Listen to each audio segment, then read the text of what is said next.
পুরো মধ্যপ্রাচ্য জুড়ে চলছে তৃতীয় বিশ্বযুদ্ধের উত্তেজনা। আমাদের হাতে এসেছে গুরুত্বপূর্ণ আপডেট আন্তর্জাতিক সংবাদ। শুরুতেই থাকছে মধ্যপ্রাচ্যের যুদ্ধের ছায়া, সামরিক মহড়ার আড়ালে কি যুক্তরাষ্ট্রের পরবর্তী আঘাত। এবারে জানিয়ে দিব ওমান উপসাগরে ড্রোনের ছায়াযুদ্ধ, মার্কিন নৌবহরের খুব কাছে ইরানের শাহেদ বার্তা।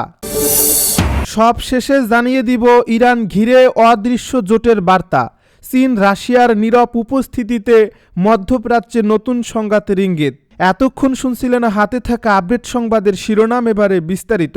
তবে তার আগে অনুরোধ রইল ভিডিওটিতে একটি লাইক এবং কমেন্ট করে জানিয়ে দিন ভিডিও সম্পর্কে আপনার মূল্যবান মতামত। আরও জানিয়ে দিন ভিডিওটি কোথা থেকে দেখছেন বা কোন জেলা থেকে দেখছেন। মধ্যপ্রাচ্যে যুদ্ধের ছায়া, সামরিক মহড়ার আড়ালে কি যুক্তরাষ্ট্রের পরবর্তী আঘাত। মধ্যপ্রাচ্যে আবারও ঘনীভূত হচ্ছে যুদ্ধের আশঙ্কা। প্রশ্ন উঠছে, যুক্তরাষ্ট্র কি সত্যিই কেবল সামরিক মহড়ার মধ্যেই সীমাবদ্ধ আছে, নাকি এর আড়ালে প্রস্তুত হচ্ছে আরও বড় কোনো সামরিক অভিযানের জন্য। ইরানের উপকূলের কাছে একের পর এক মার্কিন রণতরীর উপস্থিতি, আকাশে যুদ্ধবিমানের টহল এবং সমুদ্রে টানা মহড়া গোটা অঞ্চলকে পরিণত করেছে এক অদৃশ্য যুদ্ধক্ষেত্রে। যুক্তরাষ্ট্রের বিমানবাহী রণতরী ইউএসএস আব্রাহাম লিঙ্কন এই অঞ্চলে পৌঁছানোর পর থেকেই পরিস্থিতি নাটকীয়ভাবে বদলে গেছে। পারস্য উপসাগর, আরব সাগর ও হরমুজ প্রণালীর আশপাশের আকাশে যুদ্ধবিমান উড়ছে প্রায় বিরতিহীনভাবে। এই ঘাঁটিগুলোতে বাড়ানো হয়েছে সেনা মোতায়েন, আর সমুদ্রে চলছে উচ্চমাত্রার নৌমহড়া। সামরিক এই বিশ্লেষকদের মতে এই দৃশ্য কেবল নিয়মিত মহড়ার নয়, বরং যুদ্ধের জন্য মঞ্চ প্রস্তুতির স্পষ্ট ইঙ্গিত। ইতিহাস বলছে, যুক্তরাষ্ট্র বড় কোনো সামরিক অভিযান শুরুর আগে এমনই বিস্তৃত সামরিক তৎপরতা চালায়। ভেনেজুয়েলায় সম্ভাব্য সামরিক হস্তক্ষেপের আগে যেমন কৃত্রিম শহর নির্মাণ করে প্রশিক্ষণ চালানো হয়েছিল, মধ্যপ্রাচ্যে বর্তমানে যে তৎপরতা দেখা যাচ্ছে তার সঙ্গে সেই অতীত অভিজ্ঞতার মিল খুঁজে পাচ্ছেন অনেক বিশ্লেষক। শুধু একটি রণতরীই নয়, বরং আরও মার্কিন যুদ্ধজাহাজ এই অঞ্চলের দিকে অগ্রসর হচ্ছে, যা পরিস্থিতিকে আরও জটিল করে তুলছে। প্রশ্ন উঠছে, এটি কি নিছক শক্তি প্রদর্শন, নাকি আক্রমণের আগে শেষ মুহূর্তের প্রস্তুতি। অন্যদিকে ইরানও কোনোভাবেই নীরব দর্শকের ভূমিকায় নেই। তেহরান স্পষ্ট ভাষায় জানিয়ে দিয়েছে, ইরানের বিরুদ্ধে কোনো প্রতিবেশী দেশের ভূখণ্ড ব্যবহার করে হামলা চালানো হয়, তবে সেই দেশকে সরাসরি শত্রু হিসেবে গণ্য করা হবে। এই বক্তব্যের মাধ্যমে ইরান কেবল যুক্তরাষ্ট্রকেই নয়, বরং গোটা অঞ্চলকেই সতর্ক বার্তা দিয়েছে। এর পাশাপাশি ইরান নিজের আকাশসীমা সাময়িকভাবে বন্ধ করে হরমুজ প্রণালীতে ব্যাপক সামরিক মহড়া শুরু করছে। বিশ্বের অন্যতম গুরুত্বপূর্ণ এই নৌপথে ইরানের এমন তৎপরতা বৈশ্বিক জ্বালানি বাজার ও আন্তর্জাতিক নিরাপত্তার জন্য বড় ধরনের উদ্বেগ তৈরি করছে। বিশ্লেষকেরা বলছেন, বর্তমানে যা চলছে তাকে বলা হয় ওয়ার বিফোর ওয়ার, অর্থাৎ যুদ্ধ শুরুর আগের যুদ্ধ, যেখানে প্রতিটি মহড়া একটি বার্তা, প্রতিটি সেনা মোতায়েন একটি হুমকি এবং প্রতিটি কূটনৈতিক বক্তব্য ভবিষ্যৎ সংঘাতের দিকে ইঙ্গিত বহন করছে। মধ্যপ্রাচ্যের ইতিহাস সাক্ষ্য দেয়, এখানে যুদ্ধ কখনো হঠাৎ করে শুরু হয় না। দীর্ঘ সময় ধরে চলে প্রস্তুতি, শক্তি সঞ্চয় এবং কৌশলগত অবস্থান নেওয়া। আজ সেই সব লক্ষণেই আবার স্পষ্ট হয়ে উঠছে।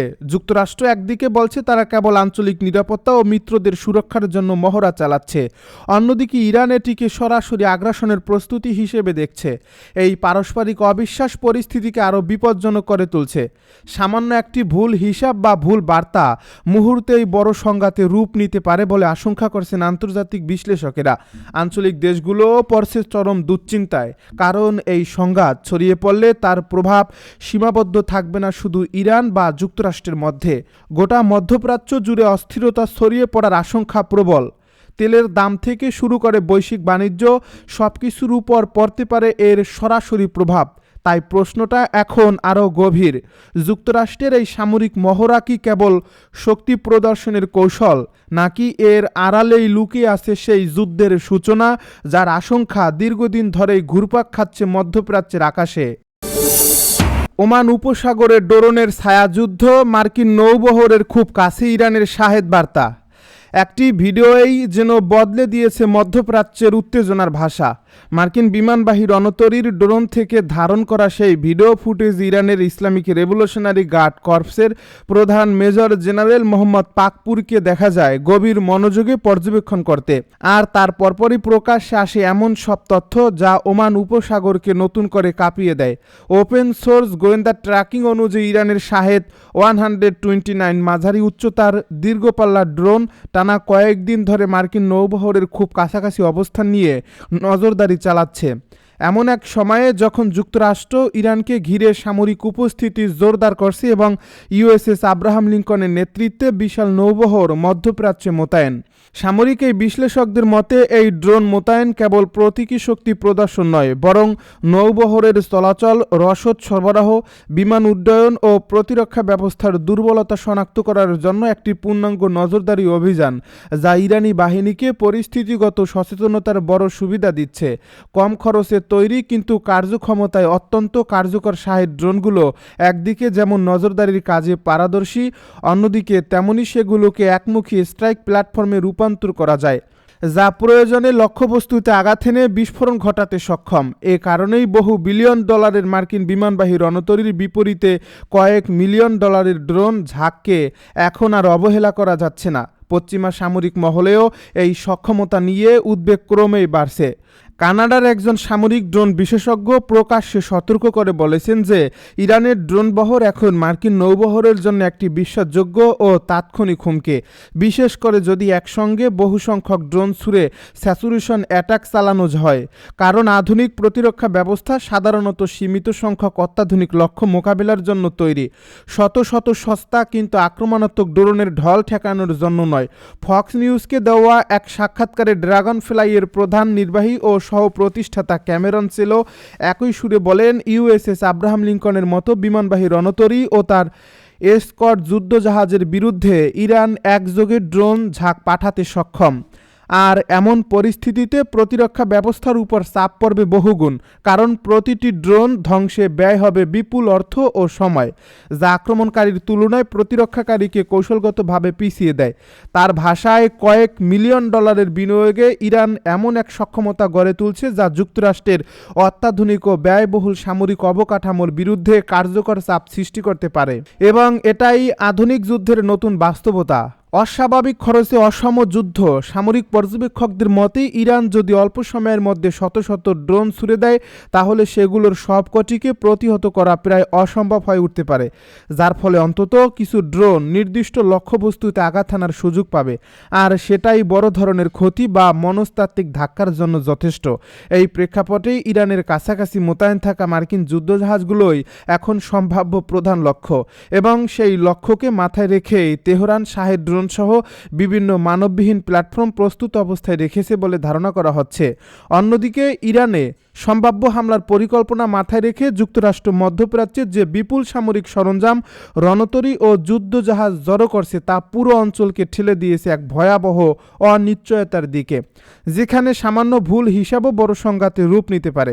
সমালোচকদের একাংশের দাবি, এই সামরিক চাপের নেপথ্যে কেবল নিরাপত্তা নয়, বরং ইরান সরকারের উপর সর্বোচ্চ রাজনৈতিক ও কৌশলগত চাপ সৃষ্টি করে তেহরানের ক্ষমতার কাঠামো নড়বড়ে করাই যুক্তরাষ্ট্রের দীর্ঘমেয়াদী লক্ষ্য, যদিও ওয়াশিংটন আনুষ্ঠানিকভাবে তা অস্বীকার করে আসছে। সব মিলিয়ে ওমান উপসাগরের আকাশে উড়তে থাকা শাহেদ ড্রোনগুলো এখন শুধু নজরদারির যন্ত্র নয়, বরং একটি স্পষ্ট বার্তা। আধুনিক যুদ্ধে শক্তির সংজ্ঞা বদলাচ্ছে, আর সেই পরিবর্তনের কেন্দ্রবিন্দুতে দাঁড়িয়ে আছে কম খরচের কিন্তু উচ্চ প্রভাবের মানবহীন প্রযুক্তি। মাত্র ৫৬ ঘণ্টার ব্যবধানে একের পর এক চাঞ্চল্যকর ঘটনার মধ্য দিয়ে মধ্যপ্রাচ্যের ভূ রাজনীতিতে নতুন করে উত্তেজনার পারদ চড়তে শুরু করেছে। আন্তর্জাতিক গোয়েন্দা সূত্র ও আঞ্চলিক পর্যবেক্ষকদের দাবি অনুযায়ী এই স্বল্প সময়ের মধ্যেই চীনের অন্তত ১৬টি ভারী সামরিক কার্গো বিমান তেহরানে অবতরণ করেছে, যার পাশাপাশি রাশিয়ার সামরিক উড়োজাহাজও একাধিকবার ইরানের আকাশসীমা ব্যবহার করেছে। ঠিক এই ঘটনাপ্রবাহের মধ্যেই তেহরান প্রকাশ্যে এনেছে সমুদ্রের তলদেশে নির্মিত তাদের বিশাল ক্ষেপণাস্ত্র শহর, যা যা স্পষ্টতই যুক্তরাষ্ট্র ও তার মিত্রদের জন্য একটি শক্ত বার্তা হিসাবে দেখা হচ্ছে। একই সময় কূটনৈতিক ভাষাও হয়ে উঠেছে আগের যে কোনো সময়ের তুলনায় কঠোর। ইরানের পররাষ্ট্রমন্ত্রী সরাসরি হুঁশিয়ারি দিয়ে জানিয়েছেন, দেশের আকাশ, ভূমি কিংবা সাগরের দিকে যদি কোনো আগ্রাসন ধেয়ে আসে তাহলে তার তাৎক্ষণিক ও শক্ত জবাব দিতে ইরানের সশস্ত্র বাহিনীর আঙুল সর্বদা ট্রিগারের ওপর রয়েছে। এই উত্তেজনার আবহেই সর্বোচ্চ নেতা আয়াতুল্লাহ আলী খামেনি তেহরানবাসী সহ পুরো জাতির উদ্দেশ্যে বলেছেন, ভয় পাওয়ার কিছু নেই, আল্লাহই যথেষ্ট। আর এই বক্তব্য দেশটির অভ্যন্তরে মনোবল দৃঢ় করার কৌশল হিসাবেই বিবেচিত হচ্ছে। ইসরায়েলি সংবাদমাধ্যম মারিভ ও অন্যান্য গোয়েন্দা প্রতিবেদনে বলা হয়েছে, চীনের যে Y-20 মডেলের সামরিক পরিবহন বিমানগুলো তেহরানে অবতরণ করেছে সেগুলো এক একটি প্রায় ৬০ টনেরও বেশি সামরিক সরঞ্জাম বহনে সক্ষম, যা সাধারণ লজিস্টিক সহায়তার চেয়ে অনেক বেশি গভীর সামরিক সমন্বয়ের ইঙ্গিত দেয়। একই সময় রাশিয়ার সামরিক বিমানের নিয়মিত যাতায়াতও প্রশ্ন তুলেছে, কারণ মস্কো আনুষ্ঠানিকভাবে কিছু স্বীকার না করলেও এই নীরব উপস্থিতি তেহরানের প্রতি কৌশলগত সমর্থনের বার্তার হিসাবেই বিশ্লেষকরা দেখছেন। বিভিন্ন সূত্রের দাবি অনুযায়ী এসব ফ্লাইটে ইরানের জন্য পাঠানো হয়েছে চীনের উন্নত HQ-9B দীর্ঘ পাল্লার আকাশ প্রতিরক্ষা ব্যবস্থা, যা সক্ষমতার দিক থেকে মার্কিন S-300 ব্যবস্থার সমতুল্য বলে ধরা হয়। পাশাপাশি রয়েছে আধুনিক রাডার জ্যামিং প্রযুক্তি, ইলেকট্রনিক ওয়ারফেয়ার সরঞ্জাম এবং ক্ষেপণাস্ত্র উৎপাদনে ব্যবহৃত গুরুত্বপূর্ণ কাঁচামাল। এর ফলে ইরানের প্রতিরক্ষা ব্যবস্থা আরও স্বয়ংসম্পূর্ণ হয়ে উঠছে এবং পশ্চিমা প্রযুক্তি ও নিয়ন্ত্রণের ওপর নির্ভরতা দ্রুত কমে আসছে। বিশেষজ্ঞদের মতে এই পরিবর্তনের আরেকটি বড় দিক হল ইরানের অস্ত্র ব্যবস্থায় মার্কিন জিপিএসের পরিবর্তে চীনের বাইডো স্যাটেলাইট নেভিগেশন সিস্টেমের ব্যবহার, যার ফলে যুদ্ধক্ষেত্রে অবস্থান নির্ণয় ও লক্ষ্যবস্তুর ওপর আঘাত হানার সক্ষমতা এখন অনেকটাই পশ্চিমাদের নিয়ন্ত্রণের বাইরে চলে গেছে।